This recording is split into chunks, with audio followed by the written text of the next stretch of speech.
Hello and welcome to this week's Australian Stock Market Report. Now this week we're going to look at why the US stock market will not crash in 2022. Then we'll get into the Australian stock market so I can share with you my thoughts on where it's heading, along with answering your questions and looking at stocks for you. I'm Dale Gillen, the Chief Analyst here at Wealth Within, and we're Australia's most trusted stock market educators. Now before we move on, thank you for showing your support for our channel and hitting that subscribe button. Now remember, as you subscribe, click that bell on the right of it so you keep up to date with our latest videos. Also, remember to tune into our live Australian stock market show, which is on every Tuesday, 7 to 8 p.m. Australian Eastern Time. This is the show where you get to ask us, the stock market education and trading experts, to look at your favourite stocks and answer all of your questions. Now, most stock exchanges around the world have performed poorly this year, with only Singapore, Hong Kong, London and Malaysia trading in positive territory.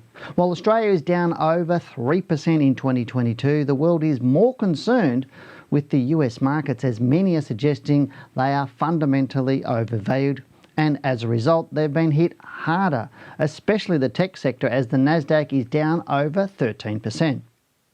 There have been many emotive headlines, including the bubble has burst, the crash is happening now, get ready for the biggest crash ever, yet the US markets are only slightly weaker and they are certainly not crashing.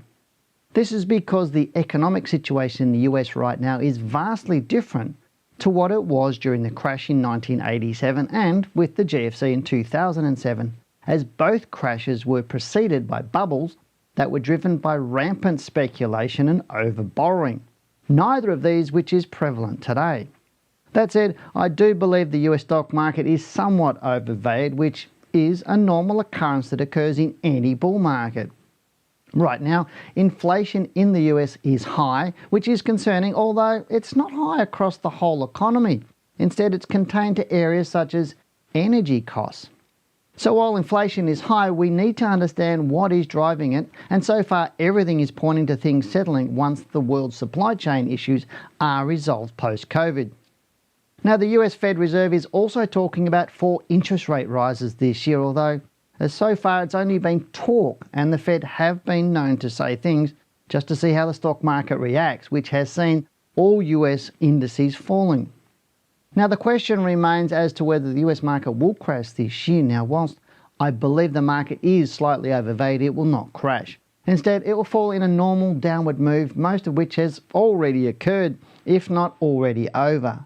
This year the Dow Jones has been down around 10%, whilst the S&P 500 has been down around 12%, and there is a possibility they both may fall between 15 and 18%, which will be confirmed in the next few weeks. Now, despite this, I believe the US market will have a positive year. So now it's time we discuss the market, and as usual, we'll start with what were the best and worst performing sectors last week. The best performing sectors included healthcare, up 3.95%, followed by consumer staples, up 2.22%, and industrials, that was up 1.04%. The worst performing sectors included information technology, and that was down 3.02%, followed by communication services, down 2.72%, and utilities, it was down 2.18% last week. The best performers in the S&P ASX Top 100 stocks included Magellan Financial Group, which was up a massive 19.82%, followed by Evolution Mining, which is up 12.81%, and Northern Star Resources, that ended the week up 12.71%.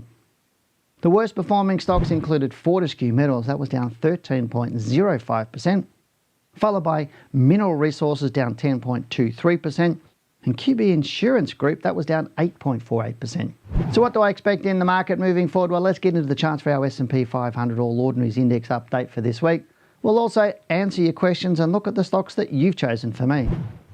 Well, after rising strongly for the first part of February last week, or at least the last sort of 8 or 9 days of trading days, our market was a little bit weak, showing a little bit of indecision, which I know would be a concern for a lot of people, because I've had people suggesting, or some people suggesting that, hey, the market's had its low, it's bullish, let's jump in. And it's why I always caution people to trade on confirmation, not speculation. And so far, that warning that I've been putting out to everybody has been vindicated, at least over the last week or so, as I said, of the trading. But But let's go and have a look at the charts and see what they actually tell us. Now on your screen is a normal monthly chart, and on the right is the weekly chart. Same charts that I've been looking at for the last, for a long period of time, and the same one you would have seen last week.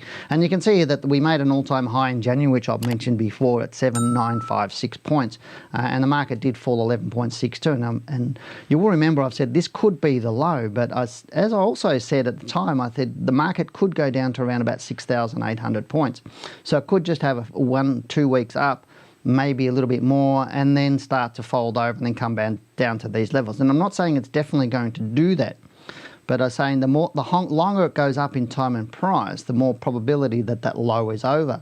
But the lesser in time it does that, then the more probability that the low hasn't come in, and we need to expect it might happen. Markets generally come down in a zigzag type of pattern, and I'll draw that if I can find my little tool here, my trend arrow tool. They normally do something like this. It's a pretty normal sort of pattern where you start... Oh, didn't do that very well, did I? Let me put it on again. So generally what they do is they come down, they go up a little bit, then they come down a little bit, and then I didn't do it again. So they come down, they do a little bit of a rest period where they pull up a bit, but if this move up is not very much of that whole move down, then the chances of that moving and turning down and going down is a lot higher. I would love to have seen our market move up something like this compared to the downward move we've had over the last few weeks. Or this move down through into January there. And if it had done that, the probability would have been less likely. But we do need to be prepared for this to be a bit of a false rally here in February and then the market to turn over. But let's have a look at the weekly chart and have a good look at that. And you can see here, here's the January high that I mentioned, 7,956. We've come down that 11.56% into late January. We've seen 1-2 weeks up, although this week was really starting to show that signs of indecision. It really came back on that Friday, I think it was. It really came down. You can see there the closes there is nearly halfway down the bar, which is suggesting a bit of weakness. Last week we opened, we tried to push up. We made a high of 7,640 earlier into the week, and that was not higher than that, 7,646. So it was 6 points higher, and then we closed lower for the week, again showing some indecision. Now we're still way below that low, that high there at 7,956.3 points. But you can see here, right back here, this high here, or that close there at 7,897 points is the highest weekly close we've had on our market. We haven't closed higher than that on any week all the way through here. So it's showing our market is not super bullish at this point in time. Now I'm going to go onto the daily chart, which is something I rarely do. And you can see that's the high in January through there. And we've had that big move down. Then we had this beautiful consistent move here. 1, 2, 3, 4, 5, 6, 7, 8, 9, 10 days straight up. And we've had 1, 2, 3, 4, 5, 6 days where it's closing low, and we've even this day here, which was last Thursday, when it went up to that 7,640, could not break that high. That was really critical. If we'd broken that, come down through here, and then last Thursday had broken that high, that would have suggested to me that it's probable that the market is moving up and we'll break that all-time high of 7,956 soon. But the other little thing that concerned me there is that 7,479 is the low of last Friday. And look at that one, 7,478. So it's only 1 point higher on the Friday. So if we do get a down day through here and we break through that 7,478, then I'd suggest the market is falling over, and we do need to expect it will continue down, and half expect it will go through that low of 7,031.9. It may not. We may just come down for a little bit and then start to move up again. But again, it's still too early to confirm anything. And that's why I always suggest trade on confirmation, not speculation. The other thing I always suggest is you don't take your tips from the market itself. You only ever look at the stocks you're trading. So whilst I think the market is indecisive right now, and it's possible that the pendulum is swinging for it to start to fall away again and possibly break that low that we had in January, it doesn't mean you shouldn't be buying stocks. It doesn't mean you should be selling stocks either. And this is the real critical thing. Too many people look at the news on the morning or the night and go, hey, the market's down or the market's up, I'm buying or selling. I never, ever, ever, ever take a buy or sell decision because of what direction the market is doing. I only ever make buying and selling decisions based on what the stock that I'm looking at is doing. And simply because the stock is not the market. The All Ordinaries Index is 500 stocks that make up that average. So it's an average of those 500 stocks basically. So that's what you're seeing. So if the 500 stocks are moving up, well, not even that. If you're looking at the big top 20, top 50 stocks, they're driving the direction of the market. So it doesn't mean there's not going to be stocks if the market's falling away. It doesn't mean there's not going to be stocks for you to buy. And if the market is rising, it doesn't mean you're not going to be selling stock. And that's really what I want to get through to today. As whilst the market is a little bit weak, and the possibility is rising again that it will fall below 7,000 points, possibly to 6,800 points. The fall's not going to be too much, and I do definitely think it's definitely not going to crash our market, as I definitely don't think the US market will crash. As I said in my early part of the report, the US market has finished most of its fall. It may be doing exactly what we're doing or have done, just moved up a little bit, and it's going to fall away a little bit. But I think the US market will be a little bit more bearish than our market when it does fall down, or if it does start to fall away over the next few weeks. And that's why I suggested it'll probably be more like 15 to 18% from its high, not from where it currently is, but from its high. So you need to be careful about that. The NASDAQ is quite weak, as you saw, so tech stocks are a little bit on the nose, if that makes sense, in the US, and they are a big chunk of the S&P 500. And again, if they're falling, they will take the S&P 500 with it down to that sort of 15 to 18%. But again, I'm not saying, don't take your signals of buying and selling in the US market based on what the S&P 500 or the Dow are doing. Only ever look at the stocks you're looking to trade. So hopefully that makes sense for you today. And as I said, just at the moment, sit on your hands, stay tight, just look at some really, really good stocks. And if they do give you a good buying signal, then you can take that. If your stocks that you own give you a sell signal, then get out of those. But now it's time to get into your questions. Now, the first question we have today is from Tien, who says, "Hey Dale, I'm a young investor, 25, and looking to slowly build a portfolio over time with the main goal being capital growth and a reliable, steady income stream." Well done for good goals on that one. The first stock and the only one at the moment is 308 BHP shares at $45.03. My question is, how many listings would you recommend new investors stick to? Thank you for your time and videos, Dale. I tune in when the bell goes off. Also, if there is an audio book for your first book, I'd love to purchase it.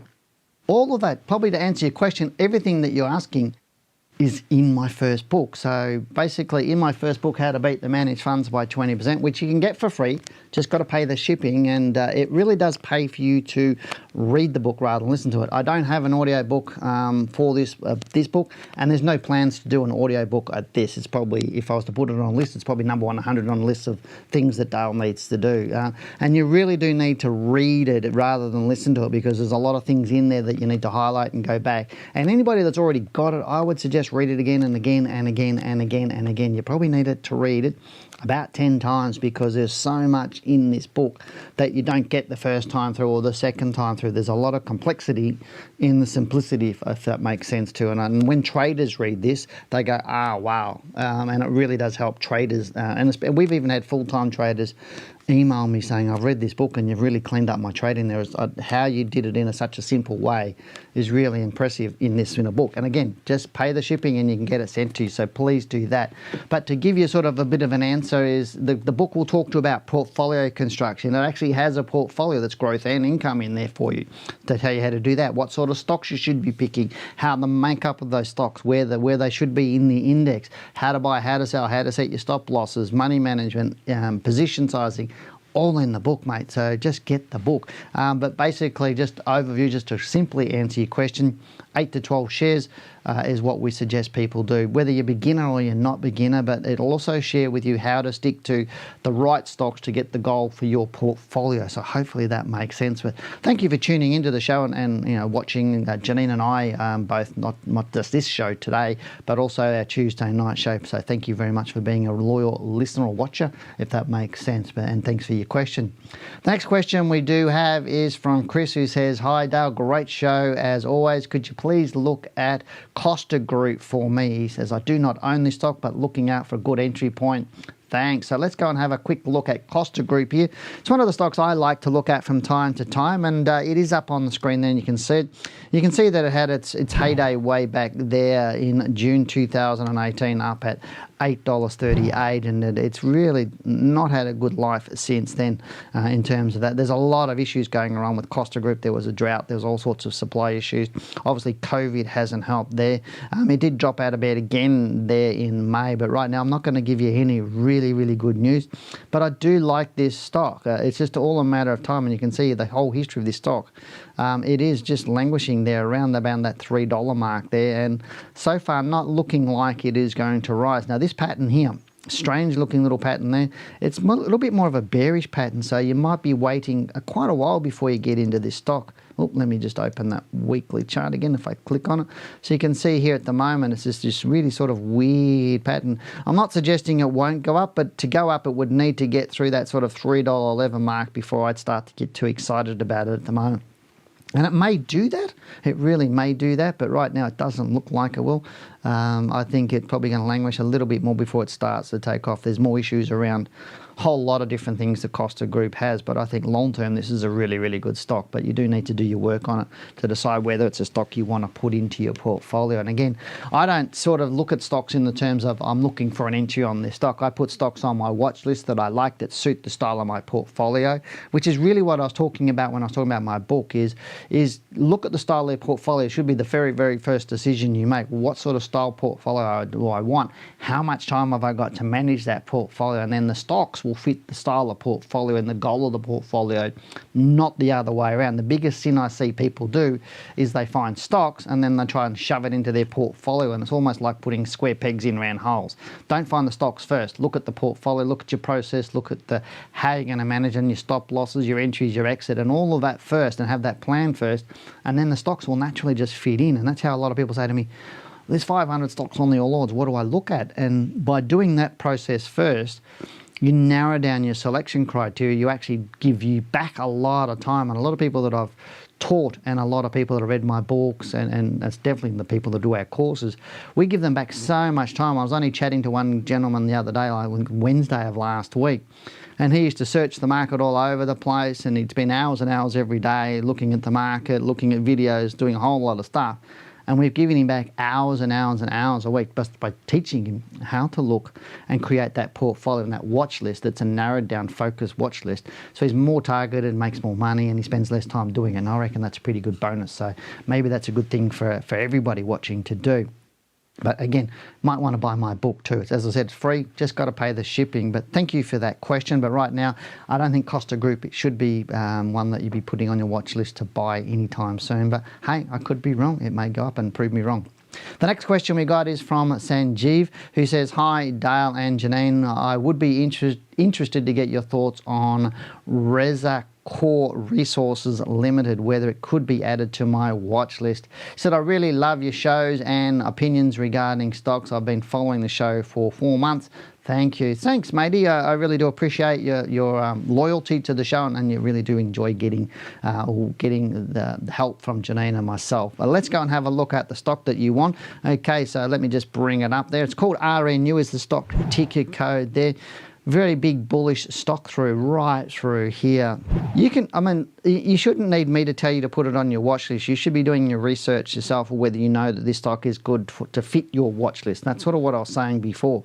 And you can see on the monthly chart there, this stock has been went nowhere for many, many, many years, and all of a sudden in January this year, it just really, really took off. So that's probably why you're looking at it at the moment. It did make a new all-time high there, which is currently this month at 38 cents. But can I say, without being rude to you, if you're asking me, should you be putting it on your watch list, you don't have the skills and tools necessary to actually trade this type of stock. I think you really do need to be a bit more research around how to make sure that you're understanding what this stock is. At the moment, it's showing some weakness. Let's look at the weekly chart, and you can see here is 2 weeks ago, that was a real big push right up and then came back down to close not far above where it opened there. And then last week was bearish. So I would suggest this is probably going to come right back into, down below 18 cents, probably even around about 10 cents at the moment, because again, what goes up really, really fast can come down just as fast. Is why you have to pick stocks that really do suit the style of your portfolio. And all too often I see people like the person I mentioned before who are wanting to pick low cap stocks, and this is again the same as the person I spoke to last week on the Wednesday, the trader. This is one of our students. And when I first met him, that's what he was trading, these low-cap stocks. He was playing hit and miss all the time, and he thought he could make good money out of it. And I said to him, you know, at the time, did you think you knew how to trade the market? And he goes, yes. And I said, well, now you've done our course, what do you think now? And he goes, Dale, he said, I had no clue. Based on what I know now and what I've learned from you, I had no clue, but I was calling myself a trader and I thought I was a trader. And that's pretty common that we see. It's because you just don't know what you don't know. I wouldn't have this stock in my portfolio if I was you. I wouldn't trade this stock myself unless I had plenty of time to do the research properly, to be able to pick good entries and exits. So it's really about setting that plan down for your portfolio and making sure you stick to the stocks that fit that plan for you. Because if you don't, then you'll be an emotional trader. You'll be buying on news. You might be buying on, it may go for a few weeks and you'll jump in, jump out, and your rules won't be really solid. The whole idea of trading is to create a lifestyle, not become your lifestyle. So it's about being able to place a trade and have that peace of mind, knowing you've got it covered no matter what happens. And that's really where you need to get to in your trading or your investing. But thank you for that question. Now, the next one we've got is from Nick, who says, hi, Dale, interested on your thoughts on Woodside Petroleum. Don't own the stock, but thinking about adding it to my long-term 2 to 5 year portfolio, but concerned with volatility and external factors that might impact the stock. Cheers, Nick. Volatility is nothing to be concerned with because volatility is what you want. You just don't. I think what you mean is that downside volatility is what you really don't want. If a stock's volatile and it's going up, then everybody loves that because stocks will move from being not volatile or what we call equilibrium, where the buyers and sellers agree and they don't go anywhere. It's only when you get this disequilibrium or the volatility come in that one side wins over the other. So more buyers or more sellers, whatever that is. So that'll either take the price higher or it'll take the price lower. And the thing is what do we keep saying, whether it's in my book or in our courses, is always protect your downside. Don't worry about the upside. You want volatility to the upside. You just need to protect yourself if it does go down against you. So really, it's all about setting a stop loss there. So Woodside, great stock. It is volatile, and that's really what you want if you've got that style of portfolio for you. So even all those external forces that you're talking about and things happen, as long as you've got it covered, it's the main thing. And it's like with your car, and I think I used this analogy a couple of weeks ago. If you're flying down the road and all of a sudden, you know, the traffic light turns red, you put the brakes on, you know you're going to stop. Well, what if you didn't know you're going to stop? And that's the point with people with the stock market. They don't have an exit strategy or a proper exit strategy, and therefore they don't know that if it goes against them, and the stock starts to fall away against their trade and they start to get into losing positions, they don't know what to do. So that should be the first thing you need to do, is how to protect your capital at all times, and that's setting the stop loss. Let's have a quick look at the stock. Anyway, I'll put my glasses on and we'll bring it up on the screen. I do like it at the moment. You can see it's been really nice since the COVID low. It is volatile. You can see these big moves that it does have, and if I use my little tool here, you can see some of those big moves. That's 32%. This one between there and there is 30%. And then if you do the opposite, it's probably risen up. There's up 43%. So you can see how it moves. And this is a monthly bar chart. So over several months, it does move up. So you do need to have some really good solid rules on it. Currently, the stock is up. If I use my little tool again, you can see here it's up 30.67% since that low there in December. So January strong, February strong, still looking really strong. If I go into the weekly chart, you can see it's still looking quite strong. I do like this stock. Last week it broke $28.12, and that's above that $27.60. So I think I like this stock, and I don't have an issue with you owning the stock and making sure you set your rules for entry and exit and everything else. You did say that you didn't own the stock at this particular time, but just set some rules around it. But I do like it. But again, I don't tend to worry about all the talk, and that's what I constantly try and say on this. Always trade on what the stock is telling you, because the big end, I had somebody say to me, I want to know, you know, the big end of town, they're always manipulating the stock. You know, how do we fight against that, so to speak, or how do we win, or how do we make money opposed to that? That's what it's so easy to see what the big end of town are doing if you understand how to read the charts, because they don't just buy and sell in a day. They can't do that. They're too big. They're moving too much money, and they'll adversely affect the price of the stock. So therefore, it's easy for individuals to go in and look at the stock and go, okay, is there more buying and selling on that? And then make some rules around that trade, and then get in and have the big end of town buying with you. And that's really what you want. And you want to sell out when they start selling out, because they'll still be selling past you. And that's why we get these long uptrends and long downtrends, because the money just keeps going in and in and in while the stock is looking good. I like Woodside at the moment. I think it's a really good pick by you.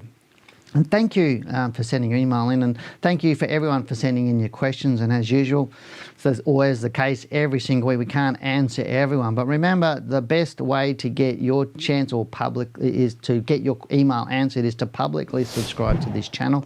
And then type your question below in the comment section. So first, publicly subscribe to the channel. And it makes a red circly thing on your thing, and I know exactly that you're a publicly subscribed member to this channel.